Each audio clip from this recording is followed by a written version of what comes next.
my view of the future is that there are now all of these patients who previously would have been suffering from these illnesses who can now go to the doctor, go to the hospital, and have a treatment there for them.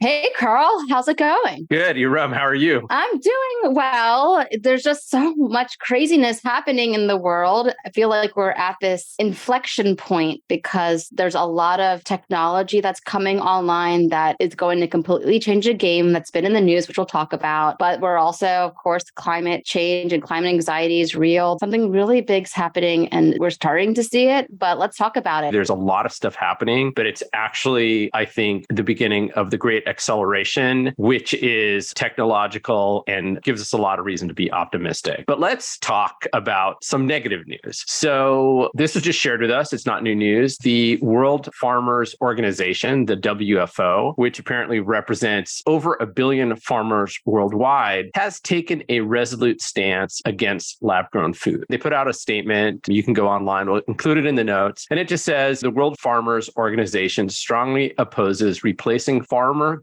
food with lab-made foodstuff. And since we've been talking about cultivated meat, we just put out a blog about consumer acceptance of cultivated meat. This is another data point. I thought it was interesting to bring this up because there's going to be haters whenever a new technology comes along. I'm sorry, World Farmers Organization, but a lot of the people in your organization are going to suffer because of climate change, and they're going to be looking for jobs, and people who they are feeding now might not be able to be fed if the climate continues its trajectory. Being completely against lab-grown, lab-made food stuff, I just think is short-sighted. But that's my opinion, and if you disagree with me, go for it. Yeah, I think they are thinking of themselves and of their members of the organizations. There's a lot of challenges that they're up against, and this is one way to alleviate some of the pressures on their systems. Farmers, they can be making plants, they can be growing crops. They must be including animals in that, whether it's growing livestock, so pigs and cows. But like you're saying, it's short-sighted. It's actually going to be helpful because they could be growing different types of things. I mean, they really need to take a hard look at themselves and be like, okay, monoculture is actually a very bad practice. You're eliminating a lot of the nutrients and flavors that come from growing in a biodiverse area where there's different plants growing and they're contributing to each other. Roots have a system. They're all talking to each other. It's like the internet of plants. There's something going on when it comes to biodiverse growing of crops, and that needs to happen. So they should be focusing on that. How do they grow corn with soy, with fruits, and beans, with everything in one place, with trees and animals? Let's take a look at that rather than vilifying a whole industry that's trying to solve really the problem of people eating too much meats or they're eating monoculture vegetables. I think we should bring everyone into a room, have a discussion with facts, and I'm sure everyone will be even keeled. There'll be no arguments, and we'll walk out of there holding hands, kumbaya style. Just as a reminder, Erum, we say this to our clients all the time, no one listens to facts. But I will say, here's a N of one anecdote. A friend of ours who is in the cultivated meat space, who's been making some great progress, we can't reveal who it is, said that she had a conversation with a grower, grows cattle, and he said he couldn't wait for cultivated meat to hit the market because it meant that he could charge a premium for his beef. It's another way of looking at this problem. Of course, that doesn't solve food security. It's another way of making lab-cultivated, lab-grown food, both on the alternate protein and cultivated meat side, is really about food security. We know that flocks and herds get sick. They get fed a lot of antibiotics. Last year or 2 years ago, China had this bovine flu. They had to kill something like 30 million pigs. This kind of stuff is outrageous, but that's not the point of this podcast. I will also say that when it comes to the pricing, we're facing inflation prices in the grocery store. It's been happening for like the past couple of years. So it's gradually increasing prices that maybe wouldn't be such a shock to have some food items that instead of you're used to paying maybe $10 a pound, you're starting to pay 20, but maybe eating less of it, it all evens out. And having this idea of food is our health and dieting, considering eating less saying less meat, more vegetables. I know it's easy to say, it's hard to do. I know I still eat meat regularly, even though I was a vegetarian for 5 years, but I'm starting to eat more alternative proteins, bringing in the soy-based, the tempeh, which has an acquired flavor. So you're bringing up pricing, and I think it's also worth noting that in the United States, I just looked it up, the federal government provides farms with $28.5 billion in subsidies. That's a lot of money that U.S. taxpayers contribute to the farming and food industry. And I think people don't realize that many of the things we eat are subsidized, and so their prices are artificially low. We subsidize the fossil fuel industry to the detriment of the planet, and there's a big debate going on about this right now. I may have mentioned this last time, the amount of subsidies that the highways get compared to Amtrak and trains, it's like 10x, maybe even more. So highways are getting, let's just say 600 billion, Amtrak gets like 6 billion. The money is going to the wrong places. I know that's hard to change, but it's something that's got to be changed. Well, actually, this is a good segue about the trains, because hopefully they'll be getting more subsidies because of LK99. Okay, so you're mentioning LK99. I think it's a good segue into reasons for optimism. I'm still wrapping my head around the whole LK99 thing, but basically the internet has been blown up because of this room temperature superconductor. This team in South Korea announced this. Apparently, a bunch of scientists flew to Korea. There's been people all over the world trying to replicate their methods. And the implications are pretty profound, because if you have a room temperature superconductor, you are able to do things like transmit energy from one place to another without losing a percentage of the power. So when you transmit energy, say from a power plant to your house, it's going through all these wires, these transformers, and you're losing a percentage along the way. And that is billions and billions of dollars around the world. So that's just one, I'll say, simple application of having room temperature superconductors. There's a lot more going on, and some of the commentary on the internet has just been crazy. Yeah, I mean, why I bring up trains is because superconductors enable levitation, and levitation specifically for the maglev trains. And there is already magnetic levitation trains in China. I don't think they're very long distance, but they can be very long distance now with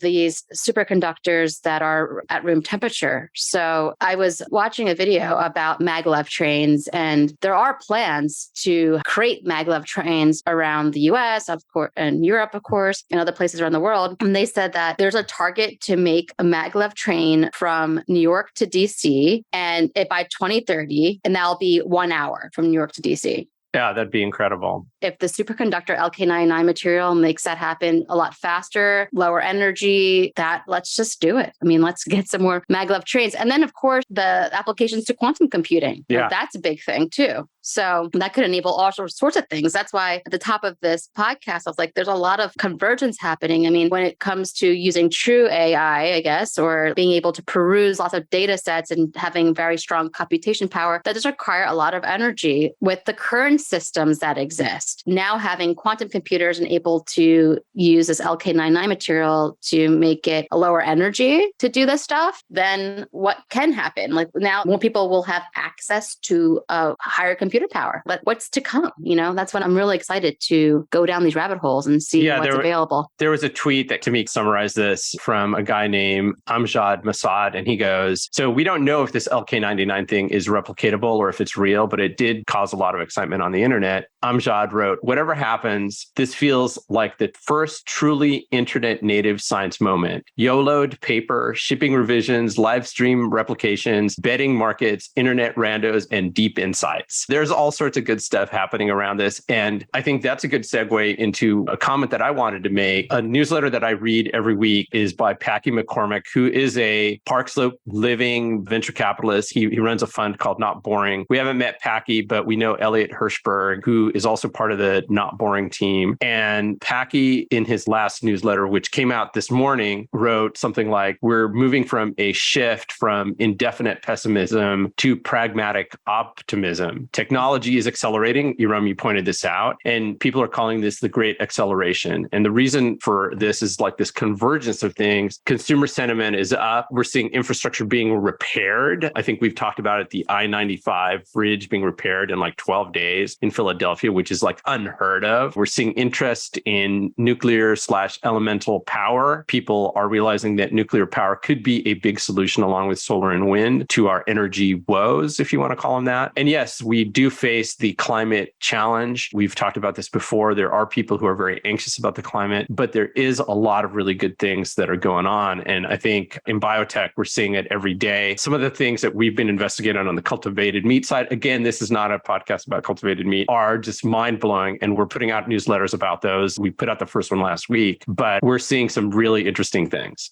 Yeah, but then there are things that we're not seeing. So yesterday we had a conversation with Jordan on our team about the unidentified aerial phenomena. And I didn't really go deep into it. We've heard rumblings of it, but you had insights or you've read some stories and took a dip in the rabbit hole of unidentified aerial phenomena and the technology that the government has seen. I know, now I feel like I'm a conspiracy theorist, but Karl, why don't you share what you've come across? Okay, so again, this is a podcast about using biotechnology to grow everything. And the UFO thing, it's not opposed to what we're talking about, but it's interesting because we're talking about this convergence of technologies. And then out of nowhere comes this congressional hearing on UFOs. And I started watching a couple people, Dr. Stephen Greer, American UFOologist and a retired physician. He started the Center for the Study of Extraterrestrial Intelligence. And basically what I've learned in going very shallow into this rabbit hole is that there's been many visits to the planet from extraterrestrials over the millennia. I mean, that's documented in diagrams and things that we've seen, like the Nazca lines in Peru. And there's drawings in places all over the world that show people that look like aliens or they're in spacecraft. There's been several crashes. There's a Roswell crash of the 40s. Apparently, there's been visits, and a lot of this stuff has been kept top secret. And this guy, Stephen Greer, somehow has had a lot of access to the people who know about these things. And so some of it is technology that is being developed, not by the US government, but kind of like an extra governmental agency, if that is the way I say it. But anyway, it's a huge rabbit hole, and I have not spent enough time going down it. I'm trying to stay focused on biotech. I'm trying to think about how is it adjacent to what we're talking about on this podcast. Well, our podcast is Grow Everything. So biology is everywhere. You can always find the biology story in everything. And so David Grush, who was a former U.S. intelligence official, was at this hearing talking about possession of non-human biologics. There we go. And so, first of all, we're in a friends group on WhatsApp, and one is a biomedical engineer, and she's practicing. She's a postdoc. I have a biochemistry background, and here we are doing biotech consulting. So they send us this headline was like non-human biological matter, and we both were like, that means nothing to us because the Earth is covered in non-human biological matter. So That's what true. does that mean? If they could have said something more like extraterrestrial biological matter or unidentified biological matter, that would be real interesting. Or maybe a non-DNA based biological matter. That I think would be a little bit more interesting. We get a little bit more insight into why they highlighted that, unless everyone in this agency doesn't understand what's going on. I doubt that. They have lots of experts weighing in on parts of this investigation and look into what's going on with these unidentified aerial phenomena. So I thought that was really interesting. So there's that part of it. But then I did go, I guess, a little bit down this rabbit hole. I think people from the Air Force or from the Navy that had seen some UFOs, or again, they call them UAPs. The way they described the UAPs, it was like cylindrical. There weren't wings. It was hovering. There were supersonic speeds where they saw it 1 second nearby and then they saw it like 60 miles away in another second. Like it kind of just went boop, boop to different locations. I was reading it. I was like, wait, what? Were they on something? Or like, was it, reflection? But I think they said it was a cylindrical thing. And it got me thinking, okay, so there obviously is other ways of creating flying aerial objects or aerospace vehicles. Something that I was thinking about a lot. Another rabbit hole that I went down is like, okay, why are all planes or helicopters are the same shape and like technology? But a lot of things fly, not just birds, but even when you look at the dandelion, we used to call them wishies because you would blow on them and all the the seeds would go everywhere. But that's something that kind of floats up into the sky. I guess it does come down, but it's another way of taking off. I guess that's almost like a helicopter. But anyway, I'm digressing. But the whole investigation that this is in the news, there was this congressional hearing that there are people in the government that are coming out, that there is a stigma too, that they talked about, is that there's been a lot of people, especially government officials, that have seen things because they're always surveying and there's surveillance happening, but they fear their professional integrity will be at risk because they're talking about something that is about things from outer space or UFOs. So they're not talking about it as much as maybe they should be. Maybe we're only getting like a fraction of what's being seen, but there's a lot more, but people aren't coming out and talking about it. It's a matter of time. Maybe this is what's happening. It's like extraterrestrials are seeing that we're at this convergence. Like, okay, they're getting the superconductors, they're getting AIs. Finally, these humans are getting it together. I think it's about time we connect with them. Yeah, who knows? Let's not be surprised. Right. Let's not be surprised when it happens. So, okay, yeah, we knew this was coming. Yeah, because of the Grow Everything podcast. Yeah, so I think you bring up a lot of interesting points, and I think we need to get into the podcast. I'm super excited to have Jocelynn Pearl. She's someone who I've known on Twitter for many years. Jocelynn is a life scientist. She runs a podcast called The Lady Scientist, which is very interesting, and we could talk about afterwards. She's also been heavily involved in the decentralized science space, which we'll have her talk about, which is very interesting, and I think listeners should know about it because it's just another way of funding and conducting science. She is very outspoken on on X, and I'm really excited about having her on the podcast. So why don't we get it started? Hey, Jocelynn, welcome to Grow Everything. We're so excited to have you here today. Hello. Thanks so much for having me. I'm excited to be on the show. There's a bunch of things I've been wanting to talk to you about, but let's start by talking about your podcast because you also have a podcast. And so let's give a shout out to your podcast and let our listeners know about that and your podcasting experience. I think people will want to hear about that. Yeah, sure. So I'm the host and producer of Lady Scientist podcast, and I interview women scientists from all different fields, and we talk about their career journeys, how they got to where they are today. And we also get into some of the technical details of the work that they do. I really love creating this platform for women leaders and sharing their stories with others. I started it a few months into the pandemic. I love podcasts. I love consuming content that way. I love learning from conversations. I knew that in my own life, I had this incredibly privileged position of being able to work with other women scientists and learn from them and ask for their advice. So I thought, why not share that with more people? And I started interviewing friends, and it's kind of grown from there. We're in year 3 of the show now, and I just put out a great episode with Vega Shah, who works at Benchling. Hope everyone can check that out. I just love talking to people about their experience and sharing that with more folks. So you've done it for 3 years, which is amazing. We're coming up on year 1. I know it would probably be hard to say, but are any of those podcasts you would recommend that our audience check out? Yeah, it's interesting because my background's more biotech, biopharma. I would say a lot of my guests come from that sector. Your show is awesome because you feature all of these great food products, synbio companies. It's awesome to see you highlight some of the leaders in this space. For my show, there's so many episodes that I love. More recently, AI and ML have been in the news, and I did an interview with someone who studies how the brain makes decisions using computational biology. Her name's Kanika Rajan, and that was a really fascinating conversation. Always stands out to me as one where I learned so much from her. Like the entire conversation, I was constantly mind blown by how she was describing these things and how they're studying them and how open-minded she was about where science was at compared to things like literature or art. So that's a great one to check out. That sounds great. We'll have to include it in the show notes. I love thinking about people who study the way we think and then potentially are applying that to the way these large language models or these algorithms for AI are being developed. To me, that is so fascinating. I don't know enough about that. I know enough to get in trouble, but still not enough to even say I know enough to get in trouble. Totally. I'm sure it's definitely a rabbit hole that we can go down, but I think we can maybe take a step back and talk a little bit about your background. How did you initially get involved in science? And then a little bit about your education and journey to where you are today.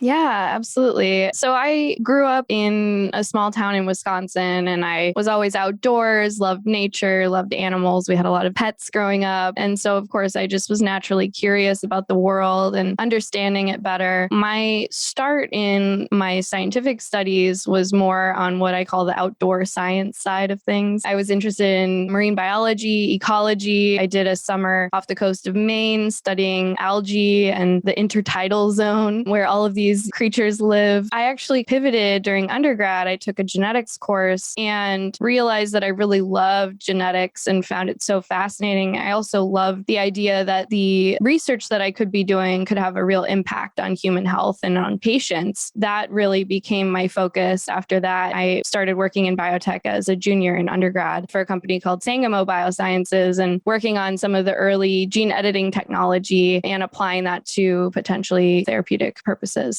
So were you working on gene editing pre-CRISPR or after CRISPR? What were the gene editing tools you were using? I was working on it before CRISPR. We call it BC, before CRISPR. And we were using zinc fingers and TALENs. Zinc fingers are actually modified proteins from the human genome. This company had figured out a way to design so that they can target specific DNA locations. It was exciting to be there at that time. This was in 2010. The seminal CRISPR paper came out in 2012 because these types of proteins, everyone across the world wanted to utilize these types of gene editing reagents, whether to study what they're studying in the lab on the research side or to develop therapies. So we were collaborating with all these great academic institutions working on things like Down syndrome, cystic fibrosis, and editing plants with a collaboration with Dow Agro at the time. So one of the first papers I was on was for modifying plants using these synthetic transcription factors. So it was a pretty exciting time, and I feel very lucky that I was able to work there at that point in time and learn so much about the field. And how has that changed? It felt like, and I might be wrong, that everybody shifted their focus to CRISPR, even though zinc fingers and TALENs demonstrated that they could be useful and continue, I believe, correct me if I'm wrong, they continue to be useful in certain cases. Yeah, I think the thing about CRISPR was that it was this step change where it went from one or two companies or labs that had this proprietary information that they were sharing with people to now anyone could order a guide RNA to target any region of the genome. And it blew it open from the perspective of like anybody could get their hands on this and order these plasmids and order these reagents and start doing it. And the way the system works, it was much easier to get working in most cases compared to the canonical zinc finger approach. So a lot of people, when they talk about that time, were like, oh yeah, we ordered these things and we put them into the cells and they worked right away. Whereas with some of the earlier modalities, you had to do a lot of screening. There was maybe a little bit more of this protein engineering aspect of trying to find things that had the desired effect. But yeah, the way I like to talk about it is that these are all tools in the toolkit of gene editing or epigenome editing. They're all available to people working on using these for their research or drug development.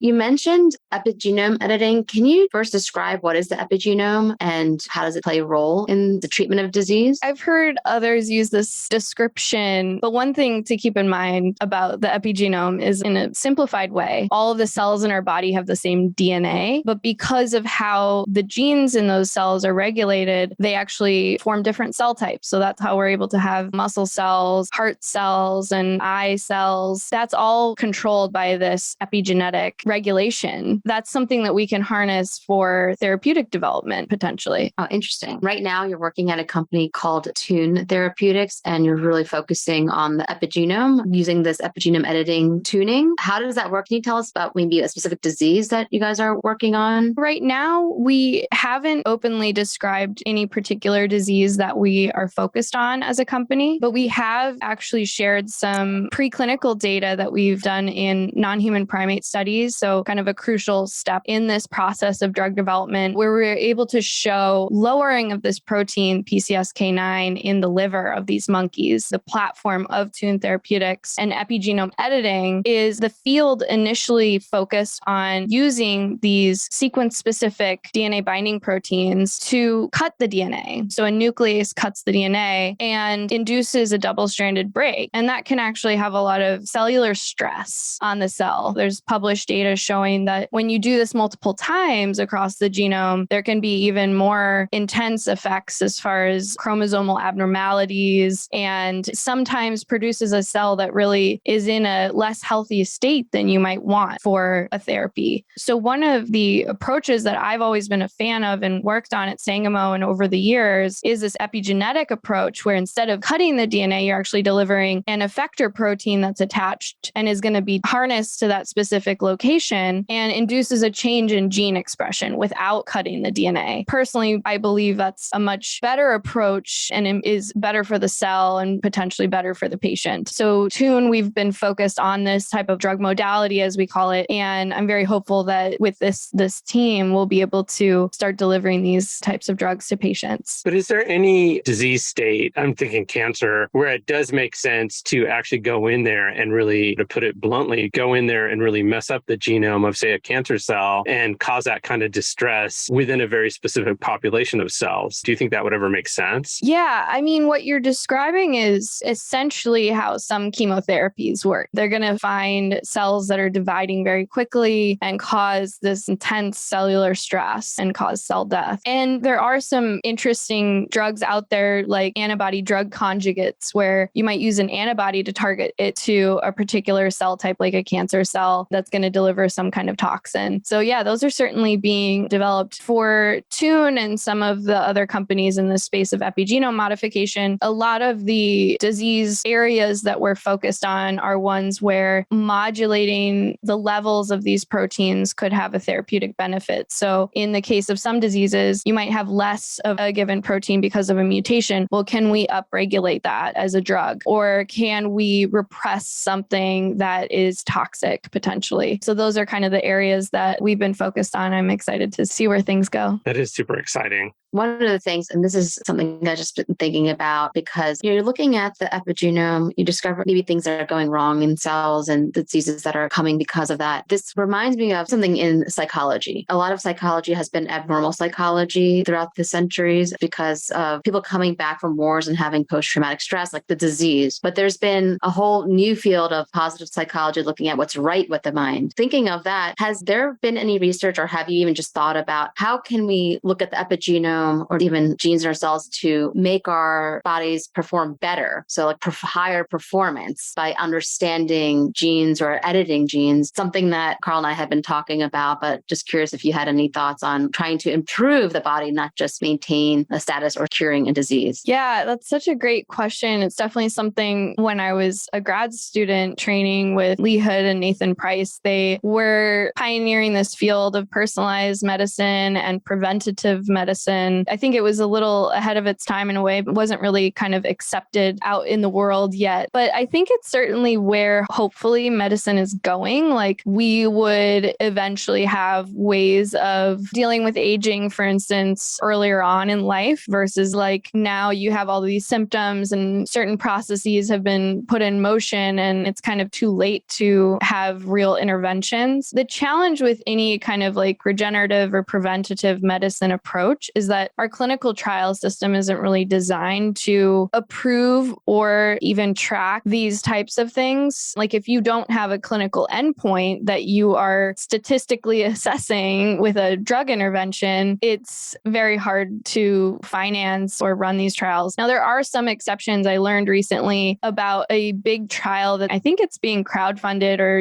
at least getting donations from various people to track a really large population of people using metformin, which has been in the news as one of these potential longevity treatments. I'm not a longevity expert. My focus is very much on the disease intervention side of things. So I don't want anyone to take this as you should be trying any of these things. But I think what's useful about this example is that it's this decentralized group of people who are funding this clinical trial for something that our normal clinical trial system would be financing. So I'm very hopeful to see more of that and for people to start to track some of these drugs that might be off patent, might not be some IP that a company could own and therefore be developing. So we'll see. I think it's super interesting. I mean, Erum and Jocelynn, I was going to make the comment that when John Cumbers and I wrote What's Your Biostrategy, we ended up interviewing George Church, and we had a very specific set of questions that we wanted to talk about. So George Church is a professor at Harvard and MIT. He's a pioneer in synthetic biology. We had a very specific set of questions that we wanted to ask him, but he kind of hijacked the conversation and he wanted to talk about CRISPR enhancements. In his mind, CRISPR enhancements were really going to be where CRISPR had its first successes. And he was not just talking about things like, okay, you've got populations of Ashkenazi Jews that carry these very serious diseases, and that you could do that kind of gene editing in an adult. I'm going to say relatively simply, everything is relative. Listeners can correct me. You could do those genetic edits fairly simple, but what would start to happen very quickly is that people will see the effectiveness of that, and they're going to start to do performance enhancements using CRISPR. And I don't think he was really going in the direction of athletic performance enhancement or anything like that. Jocelynn, you mentioned this crowdsourced metformin trial. I think there's the potential for a lot of people to want to get involved in these kinds of things, and people who will do this on themselves. So yesterday, these guys on YouTube, to kind of sidetrack the conversation, these guys called Venture City, they do these like the next 100 years of space travel or the time lapse of the future of living on Mars. So they did one on biotech. I'd been waiting for these guys to finally do it. And so much of it is about human enhancement, electronic biological interfaces, new limbs, brain enhancements. It touches just a little tiny bit on things like architecture and living buildings and living seawalls, but the bulk of it was really about robotics and biological robots. I think this idea of gene editing for performance bleed into that area, which in turn bleeds into more biohacking and cyberpunkish kind of things. Yeah, that's interesting. I'll have to check out that video. It's been very interesting to follow this biohacking space. I don't know if you've talked to Tristan Harris, for instance, who helps run this company Mini Circle that's based down in Honduras, and they're doing some gene therapy-esque interventions, but via plasmid delivery, which the canonical field of gene therapy moved away from very quickly, didn't see a lot of efficacy in some of the early clinical trials. So it'll be interesting what comes out of that. For instance, they're upregulating a protein for muscle formation. They're planning on treating ALS patients with that. The biohacking space I find very fascinating, and I always like hearing what people are doing, but there is, of course, a lot of risk that comes with that. I actually spoke with someone who I had previously known as a biohacker at ASGCT this year and asked him if he was still doing some of these interventions on himself. And he said, no, I'm trying to get a drug approved the kind of classical way through the FDA. So I can't really talk about these things anymore. It's interesting the path that some of these folks take, whether or not they end up playing the game in the sense of going through classic regulatory hoops or not. We have not spoken to Tristan Harris, but I find it interesting that he's in Honduras. I just think that a lot of these things, I think, will be developed off the grid. Let's just put it that way, like outside of the regulatory framework, places like Central America, South America, in China, Chinese labs importing things to the Caribbean where Americans go down and do them. But I think it's going to also be very interesting to see where that space evolves. But you did mention this crowdsourced, decentralized clinical trial with metformin. And I know you've been heavily involved in the decentralized science space. So why don't we talk about that a little bit? Yeah, let's do it. Could you define what that means, decentralized science? I think a lot of our listeners won't have any idea what that means. Sure. So decentralized science, or DeSci, the name was borrowed from a movement that had started a little bit prior to that of decentralized finance, which came out of blockchain technology, essentially. And I hope I don't turn a million people off to this idea by saying that. But some of the themes of DeFi, or decentralized finance, was that the idea that anyone could become their own banker. Essentially, anyone could own their own assets, be in control of their finances. Whereas the canonical system of finance, we had these centralized banks and you relied on them to hold your assets and control these assets and protect your assets. In decentralized science, some of the themes that were borrowed and some of the concepts are essentially that science could be done anywhere, that anybody could participate in science, that it's very collaborative, also that we could utilize blockchain technology to track what's happening on the science side, to finance what's happening in science. So those are some of the themes. I started following the space mainly because I was interested interested in scientific publishing, which is this other sector that's controlled by a few major players. They make a ton of money off the backs of scientists and researchers publishing their articles. And these researchers pay to publish their articles. And then the consumer, the people trying to read the articles, often have to pay to then read these articles. So it's this weird triple pay system that is just ripe for disruption. And there were a lot of people in this DeSci sector talking about this and trying to come up with new ways of getting scientific knowledge out there, financing it, and that kind of thing. So that's kind of what drew me in. And I started mapping out some of the groups working in this space and writing about some of these ideas and really exploring what was happening at this intersection of blockchain and science.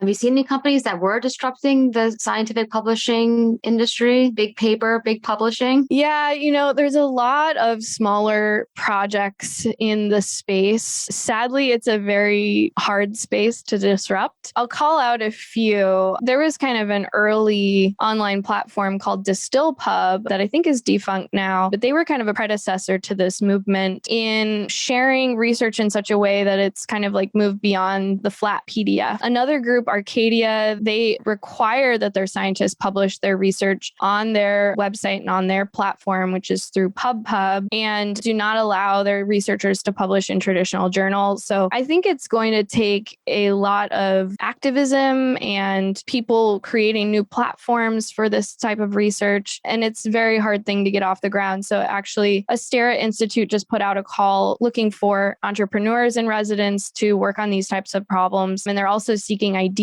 through their website. We can share that in the notes. But I'm hopeful that there'll be some builders in this space and someone will be able to break the mold. But there are several groups out there. And I have some of these tracked in this DeSci wiki and this DeSci landscape that I put together. Oh, nice. Yeah. I always found that DeSci landscape that you put together extremely useful. And just to kind of give an overview in terms of like what people were working on. And before we started the podcast, I had done an interview with our mutual friend, Ari Littman. So when we were talking about, who are we going to have on the pod to talk about decentralized science? Ari was like, well, not me. You have to have Jocelynn first. That's kind of him. Yeah. Ari's great. He is great. He's one of the first people I started talking to about actually more of the biotech side. And a lot of biotech industry happens in what I call the black box of biotech, and behind closed doors. A lot of the development, it's word of mouth, it's your network, it's learning which CROs people trust. Even on the very basic side of purchasing lab materials, there's no Amazon for scientists in the sense that you can go on Fisher Sci and see like the customer rating of a product and the reviews. So those were some of the concepts we started talking about. And that was how LabDAO was formed, with the idea of, can we break out some of this knowledge and share it with more people so that anybody from anywhere could do this type of science? Yeah. So why don't you explain what LabDAO is, just to give people a picture of what a DeSci project looks like? Yeah. So LabDAO is a decentralized platform for scientists. We're essentially building in this online lab, and the group is building tools for scientists. So there's a lot of computational tools out there that we've been focused on. And there's actually an entire platform called Plex that you can run from your laptop. You can actually harness compute power from anywhere. And it really gives access to some of these new tools like protein folding predictions, drug docking, even protein engineering. There's a bunch of new tools they're onboarding now. But as someone who did computational biology in grad school, it's been fun to play around with Plex and be able to run all of these things from my laptop and just start to visualize protein docking and that kind of thing. And you can really do some impressive drug development from a computer. We took a rare disease protein. We predicted how the protein would change with this mutation. We docked the existing molecule for this disease that isn't approved in the US yet, but it's approved elsewhere. And then we modified that molecule using Camberta to get different versions of this molecule. And then you can actually redock those with the protein and start to see like which ones fit better. There's some people working on the clinical assessment side. And of course, all of this has to be validated in a lab. And that's something we want to build as well. Is we want people to have this cloud computing power where you could go in and request to have these experiments run. But it's exciting to see what the team's building over there. Just so our listeners know, because not everybody knows what protein docking is, could you explain what that means? In a lot of cases, a given drug is is going to interact with a protein in the body. And so there's now these different computational tools to perform the docking of these small molecules with a protein. So it actually predicts how they're going to come together. There are some preliminary scoring methods, but it's an exciting improvement, I think, in the space of these computational tools for drug development, where AlphaFold changed the game. You can now take a sequence and predict the structure of any protein. How that plays out is a little bit more subtle than you might expect. We have crystal structures of proteins. So how do these predicted structures compare to crystal structures? And that's something I've been exploring in some of this research I'm doing. But yeah, it's an exciting time to see these things in action, and hopefully more people can get their hands on the tools and start to play around with them.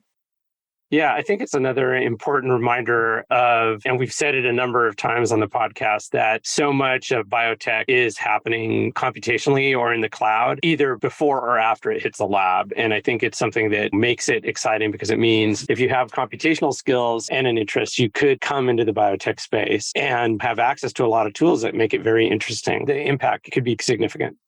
The other really exciting thing for me about working with the LabDAO team is that we have folks from all over that have been a part of this. We're collaborating with people in Australia, in Canada, in Europe. I think just to be a part of that change in how work happens and be able to see people from all of these different places be able to be a part of science is pretty exciting compared to the kind of traditional path of you had to go to a university, you had to go to grad school, you had to be physically at these institutes. So one of the things I'm really passionate about is how do we create these online places for people to come together and collaborate and share ideas. Yeah, I'm all about that.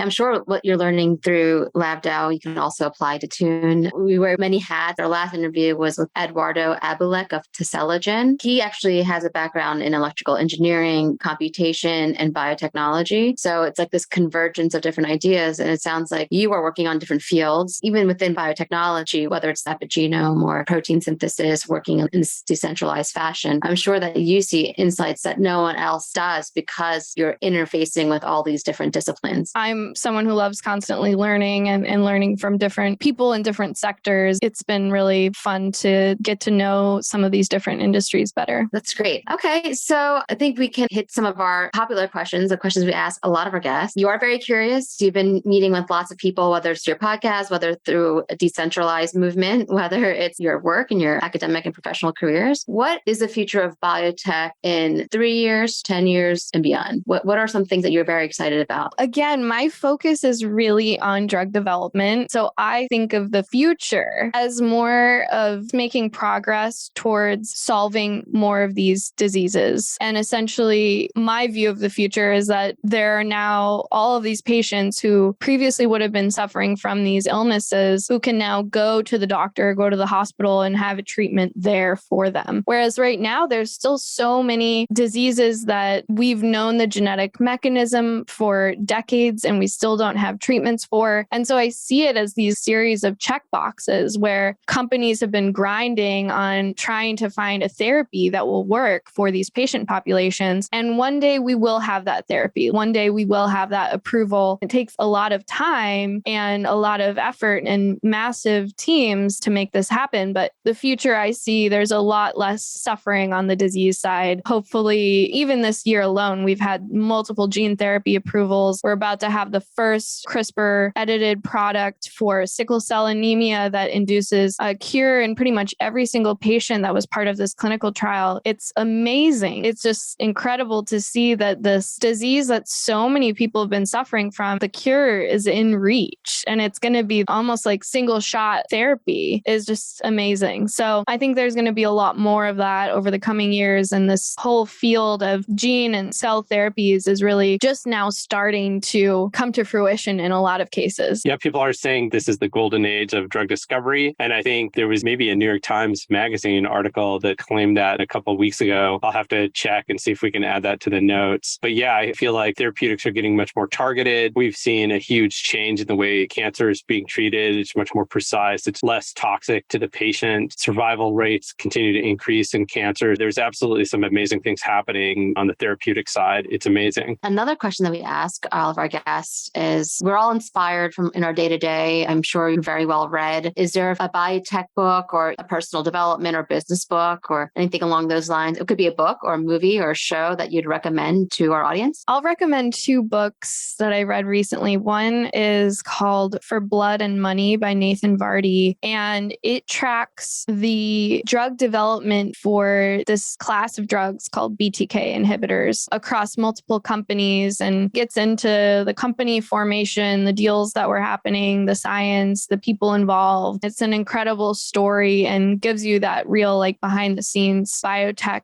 knowledge. So yeah, that's a great one. And then I just read Chasing My Cure by David Feigenbaum. He was a medical student who was diagnosed with Castleman's disease, which is this severe disease that causes multi-organ failure. He was hospitalized multiple times, almost died multiple times. In the beginning of the book, he talks about how he had this perception of the medical industry and thought that like Santa Claus was out there, essentially. He thought that there would be a doctor out there who knew how to treat his disease. The gift, the cure, the answer was just waiting somewhere. And he eventually realizes that it's not out there and that there isn't an answer for everything. And he ended up having to do his own research of his own disease and ends up identifying a drug that had been approved for something else that ends up working for him. And it's this incredible story of drug repurposing and tenacity and going after his own illness and studying it. And he now runs a research group called Every Cure that's trying to do this for other Castleman patients and other people with rare diseases to identify drugs that are potentially already approved that can be repurposed for these types of illnesses. So it's getting back to the like drug docking thing that I was talking about earlier. That's something that I'm very interested in, is how do we utilize these resources that we've already gone down this very intense path of approving drugs that we know are relatively safe that we can put into patients and see if there's anything out there that can help some of these rare disease examples. Both very good books, highly recommend. Yeah, no one's recommended those. Those are great. I'm curious, being mindful of time, what's the question that you ask all your guests on your podcast? So I love to ask if there was a day that they discovered something, the day they got an important result, the day they first dosed a patient and saw a clinical benefit. I love allowing people to share those highlights in these careers that tend to be kind of a grind and a slog sometimes. And there's a lot of days where not a lot happens and you're doing these very incremental experiments. So I think it's always important to highlight the wins. Yeah, I love that question because I think people don't realize how much, I think this is in all careers, so much of the career is you just have to love the process, the day to day. You say the grind, yeah, it's often a grind, but being able to point to those days where you have had a win or something significant, I think is super important. Yeah. And a lot of times people have like a great story too. I love good storytelling, of course. And I'm just thinking there was one woman who was the microscope tech at Harvard, and she helped this researcher look at this ancient papyrus under the scope, and it was this ancient document. I loved that story. There was another one from a friend of mine in the biotech world, and her getting the news that the patients were responding to this treatment for their cancer, and just how happy and excited she was to hear that news. That's so awesome. So I guess now I'm going to have to pose that question to you. Tell me a big achievement or milestone or a day that's out of the ordinary for you that was an accomplishment. Oh, gosh.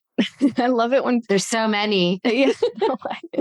No, I just think it's funny because I love turning questions on other people as a podcaster. I think that's standard. So I should have seen it coming. One of the very first therapeutic programs I worked on was for Huntington's disease when I was at Sangamo. We had identified this zinc finger protein that was specific to the mutant allele of the disease. And we'd shown all this beautiful data, and we went to this conference and presented it. The Huntington's disease field is really an interesting one. It set the stage for the merge of clinically described disease, where patients go to a clinic, they see a neurologist, they're suffering from these often severe mental or physical symptoms, and that's how the disease is described for a very long time. That was like the history of medicine. When we started having these molecular biology tools, we were able to start to actually identify the location of these genes that might be causing the disease, even before we had the human genome sequence. Huntington's disease was the very first disease that was described improved on a genetic level. There were a number of players that were part of making that happen. There were research foundations put together, families that suffered from this disease who were supporting these researchers, people who were going down to Venezuela to study Huntington's patients down there. One of the pioneers in this space was Nancy Wexler. I got a chance to meet her at this meeting, and she thanked me and the other researchers on the team for the work that we had done to identify this potential drug to treat the disease. For me, as like a young scientist, it was definitely a highlight for me to like meet one of my heroes and to hear those words from her. That's so cool. Jocelynn, thank you so much for taking the time to speak with us. Was there anything else that we didn't cover that you wish we would have? Well, maybe if I can ask you a question. I'm so curious. No questions asked. Oh, no questions. I'm so curious, since your show is called Grow Everything, I'm very curious what you grow in your own home. If you have plants everywhere, I'm just picturing like you're growing mushrooms in the closet and you have yeast cultures going and you have this whole culture system. Okay, I'll let Erum answer, but my answer is we do have a lot of houseplants. I'm always trying to grow like a avocado bonsai, but it never quite works out. I grew up with 2 avocado trees outside my bedroom window in Ventura. Ventura grows a lot of avocados. My parents will send me boxes of avocados from the tree when the season is right. And so I'll take the seeds and I'll try to grow them, which is an arduous process. I had mixed success with my avocado bonsais because I think the sunlight is just not quite right in my Brooklyn apartment. But we do have a lot of plants. No yeast, no sourdough in the closet. But there is kimchi. Kimchi is usually fermenting in our fridge. So that's the other thing that's being grown. Erum, how about you? We do live in Brooklyn, so we do have tiny spaces. When I lived in the suburbs of Philadelphia, in a house, and we have huge yards, and I would always cultivate a garden with tomatoes and cucumbers and all of that food. But I do have a lot of foolproof succulents, and we had someone come the other day to like fix something in our house, and they're like, "Wow, you have really big succulents. I've never seen succulents that big." So like they're massive. They started out very small, but it's just very easy to take care of them. And I think just the climate here in our apartment's really good. Growing plants, it's funny because when I first met my husband and he gave me flowers, and I just never liked the idea of cutting flowers and giving cut flowers. Well, they're going to die within a week. I know you can probably put some type of food in the water and it lasts for like an extra few days. So I'm like, don't give me these like dead flowers. That's so rude. I like these dead plants. And then like you'll always get me something that's potted. You can cultivate it, keep it. I mean, I want to grow more stuff. I would love to start fermenting some beauty products. That's something that I need to learn more about. That's another ulterior motive to the podcast, is learn from everyone and see what they're doing, and then try to go back to my tiny kitchen here in Brooklyn and see if I can whip something up for myself. It's alive. And what about you, Jocelynn? What are you growing? I have a pretty big fig tree and some other plants, and then lots of lavender in the yard. We're in Seattle, Washington. So we have lots of rosemary, lavender, and I have some vegetables going, and of course, sourdough. And not to mention, we ourselves are growing, and we have children who are growing. Exactly. Yeah, my daughter just turned 1. Congratulations. Thank you. Yeah, and we listen to Rafi all the time, and he has this Everybody's Growing song. It's great. Right. Everybody grows. Everybody grows. Yeah, I think that's the title. Yeah. Awesome. Well, thank you so much for taking the time and for being on the Grow Everything podcast and for asking us that question that no one has ever asked us before. That's what you get for bringing another podcaster on here. Wow, Karl. So what do you think? What do you think of that episode? I mean, Jocelynn is so great. She is easy to listen to, very interesting, has some really good insight. I feel like I learned so much from her. Like I said at the intro, I've known her for a long time on X, on Twitter, and we've always been very friendly with each other. So it was really a thrill to finally meet her virtually, because we tried to meet each other at Symbio Beta, but she ended up getting sick. So it was a thrill to have her on. What did you think, Erum? Yeah, I mean, I felt like she was a kindred spirit. I mean, she wore multiple hats, being a scientist, being a podcaster, working in the decentralized science movement. DeSci is very entrepreneurial. From what I gather, I haven't really participated in a DeSci program. So I really felt very connected, very friendly. I felt like there's a lot to learn, and she really presented a lot of avenues for people to think about for scientific research that you mentioned, right? Like, it's not just getting your PhD, working under a principal investigator. That's one avenue. Decentralized science presents a whole nother way of doing science and making things work, actually getting the financing, getting the data, collaborating around the world. It's just so exciting. And I hope that there's more DeSci programs that spin up. She's one of the founders. As we talked to her, the idea is to have a decentralized laboratory that people can access from anywhere in the world. She is a co-founder. That's amazing. She's a kindred spirit. She's one of us. So love talking with her. Yeah. I cannot wait to listen to the Lady Scientist podcast. When she mentioned the one episode that was about how to use computation to study how the brain makes decisions and that her mind was blown constantly, I'm like, yes, that's a type of information that I want to listen to. So I'm queuing it up right now. I'm going to listen to that. We will have a link to the Lady Scientist podcast in the show notes. So definitely subscribe. Yeah. And so I think, one of the main points that I took from the conversation with Jocelynn, and this is something that we see with our clients at Messaging Lab, is that there's more than one path to creating therapeutics, and human body is very complicated. If you knock out a gene or you knock out a protein or you block something with the medicine, the body has multiple ways to compensate. So that means there's multiple targets for many, many diseases. And I think listening to Jocelynn talk about what she's done, the work that she started off doing with gene editing using zinc fingers and TALENs is just a reminder there's a lot to be done. And hopefully this great acceleration that we talked about in the intro, and I know it's going to impact therapeutics and it's going to impact biotech in very positive ways. Yeah, she's living at the edge of R&D and scientific discovery. So we know we'll definitely have her on again, especially since she's a podcasting pro. We'll listen to her again. We'll have her back on. Yep. All right. So just a reminder, we did start the Grow Everything hotline if you have a burning question or comment. If you have guests that you want us to interview or recommendations, the number is 804-505-5553. That is 804-505-5553. Erum, how'd you get a number with so many fives in it? Google gives you options. I mean, this is a Google number, so you can just keep scrolling and searching for numbers. I put as many fives as I could because I would love to have as many fives as possible, because every television show, when they would share a number, it was always 555-555-5555. Like that was like the thing, because they didn't want to put any actual phone number on there so people don't get bombarded because they just picked the wrong series of numbers. So I just loved that nod to phone numbers and television. Okay, so let me just repeat it one more time so that you hear it. 804-505-5553. Yep. And just save it as Grow Everything. It doesn't have to be a response to this episode. It could just be any type of query you have on biotechnology, or comment if you come across something that's going on with non-human biologics and you want to let us know, tell us. You guys bring us the scoops and we'll dish it out. All right. Well, I think that is the pod. Yes. So stay tuned for future episodes. We have some summer fun coming up. Definitely subscribe. Tell your friends. Biotech is changing the world, and here we are talking about it. Awesome. All right. Talk to you later, Erum. Bye.